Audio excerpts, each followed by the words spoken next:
What's going on, guys? It's your boy Adjen back again for another Echocalypse video. And for today, let us talk about team building in Echocalypse. Team building in Echocalypse at first glance seems a bit complex or a bit hard, but once you get the hang of it, I think it's not really that bad. So in this video, I'm gonna be sharing with you everything I know about team building in Echocalypse. Just take note that these are just based on my opinions and by my playtesting with the game. So just take it with a big grain of salt. Also, if I said something incorrect, please do correct me. I would gladly appreciate that one. So let us begin. Team building is really important in Echocalypse. Not only in Echocalypse, but in general gacha games out there. General strategy, role-playing gacha games out there. Because there are some certain stages that you might get stuck, and if you have the proper team build for tackling that kind of stage, you might get past through that one. Also, team building in Echocalypse are somewhat different compared to other gacha games that have similar playstyle, because usually for example, in Epic 7, Honkai Star Rail, they only use 4 characters in their team, right? So they can comprise mostly by DPS, tank, healer, and a support. But here in Echocalypse, we are using 6 characters. So we can already fulfill the role of those four roles that I've said: 1 DPS, 1 tank, 1 healer, and 1 support. And then add in another 2 characters that is based on your own preferences or based on the content that you are trying to tackle. The main common team building in Echocalypse is that having 2 DPS, preferably an AoE character, and then 2 healers per HP sustain, 1 tank, and then 1 crowd controller or 1 debuffer, or maybe another support characters. One thing to note in team building is that position matters if you are using characters that have something like that are considering the front row, the back row, or something like that. That is how the positioning works only. But if you're not using characters like that, then it does not matter. Usually, the DPS at the front, and then the supports at the back. That is usually the typical formation for that one. If you are looking at my team building, this team building is kind of a mess. Yes, I've been playing the game wrong because I just recently started playing the game. So I'm kind of late to the party. But I did try to do some research on how team building works. So I'm gonna be changing my team building. Maybe in this video, I will be changing them. If you notice, there are no tanks in my team build. Yes, most of them are DPS and only 1 healer, which is Dina. Also, try to know the role of your characters. How do you know the role of your characters? If you take a look at their character, if you check them out, you can find their roles here. As you can see, Penriru is a DPS, AoE damage dealer. She is free, by the way, a day 2 login reward. So everyone should have her. So yeah. And then Firencia, a DPS control debuff. Lebia, a support, rage recovery. Kiki, DPS, burst DPS. And we know support, AoE burning. And then Dina, healing and support.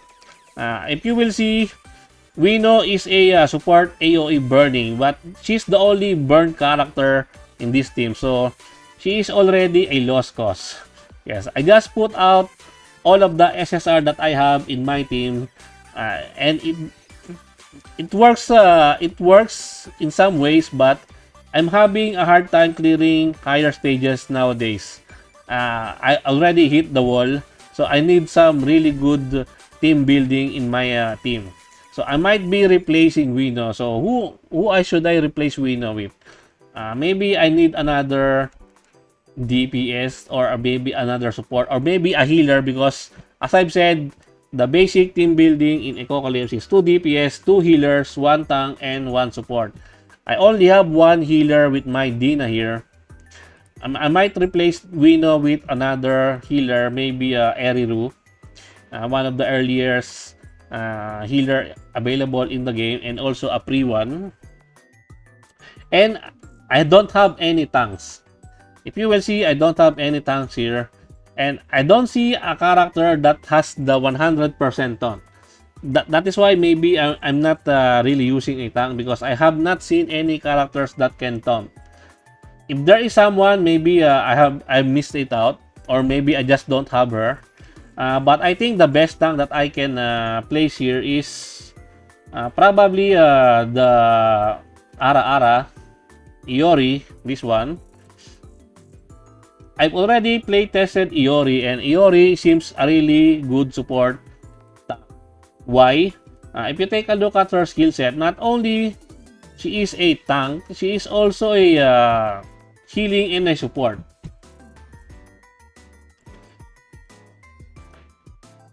So heal front row allies for 53% attack, and then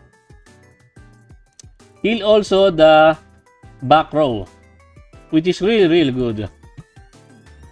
So I might be using Iori here. Then I'm gonna be replacing Perentia with my Kiki that I just throw out. So yeah. Also, once you determine your main DPS, you can build the team around that one. You should be building your team around the DPS that you choose. Like for example, my main DPS is Penriru and Kiki. So you need to fill in some supports.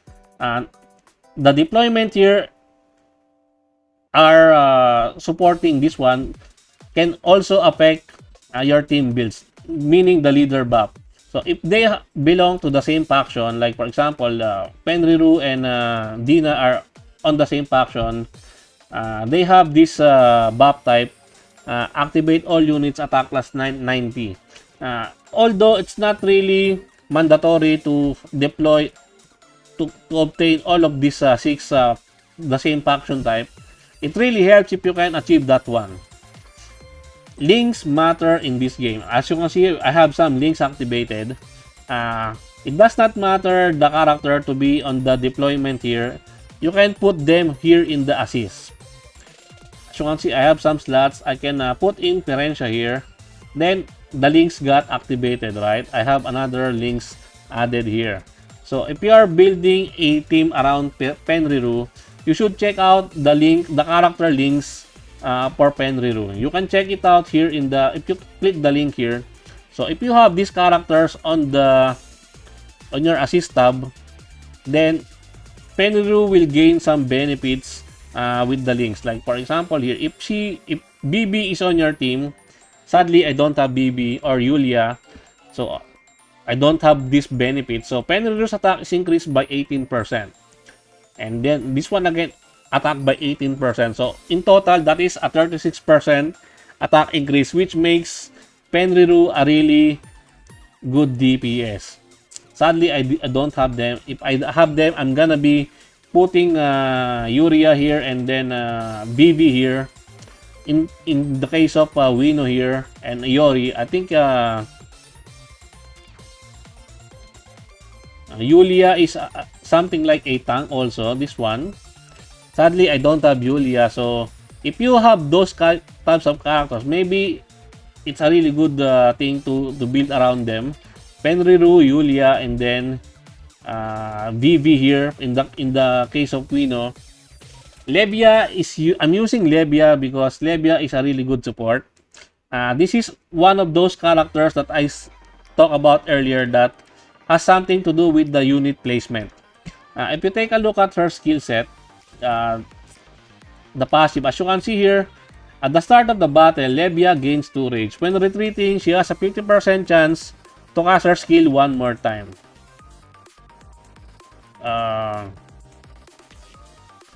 No, not this one.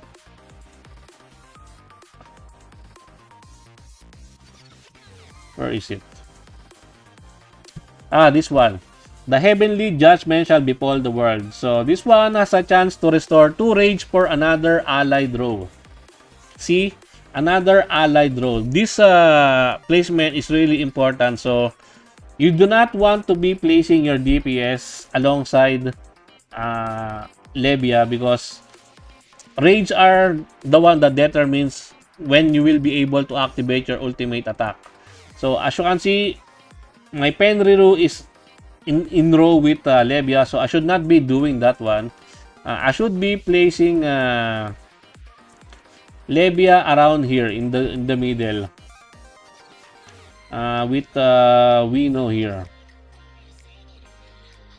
something like this, so that the rage passive I mean the skill that Lebia will use that can grant my allies an extra 2 rage can go to either this row with Wino or Penriru or Dina and Kiki.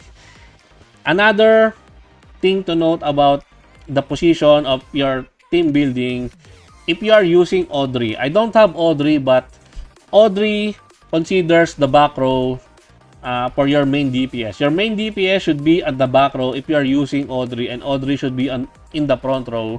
Why? Let us take a look at Audrey here in the draw here, because she has her own banner. I've been trying to get her, but unfortunately, I cannot get her. I already lost 2 SSR on her banner. Wait, here. If you take a look at her skill set, this one.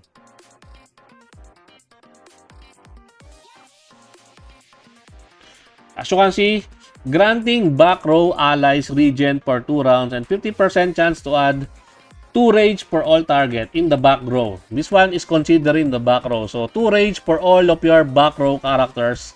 And if your DPS is in the back row, they will benefit the most because since they are DPS characters, they will hit really hard. They are your main source of damage. So if you have Audrey, Audrey should be in the front and then your DPS on the back. And that is how those type of team builds works. Now, what are the different types of team building combination that you can build? As I've said, 2 DPS, 2 healers, 1 tank, and then 1 support. That is the basic one. And then there is an all-out attack team build. What do I mean by an all-attack team build? It's focusing mainly around DPS characters. There are a lot of DPS characters in the lineup. Maybe only 1 or 2 support characters are there, like Lebia or Audrey, and then the rest are mainly DPS characters. It works especially if you have them at higher breakthrough. If you are a whale, then I think that kind of team composition works, especially in PvP, since you will be putting your main DPS at the front, and killing them really fast is the way to go because they cannot counter attack if they're already dead. Another team build that seems viable is the burn team, but that one is a bit expensive because that one is around the paywall. I think you can only get the other character, Reona, Reina, that has the burn mechanics through spending some real cash in the game. I am a F2P. I do not plan to spend on the game. So yeah, if you are a paying player or a pay-to-win player, maybe you might want to consider that one. But for me, I cannot test that one out since I'm not paying the game. Anyway, guys, I think that's it for me for today. I hope you enjoyed this video. Please leave a like and subscribe. I would really appreciate it if you can help me grow my channel more. And thank you to everyone who are supporting my channel. I appreciate every one of you. Until next time, peace.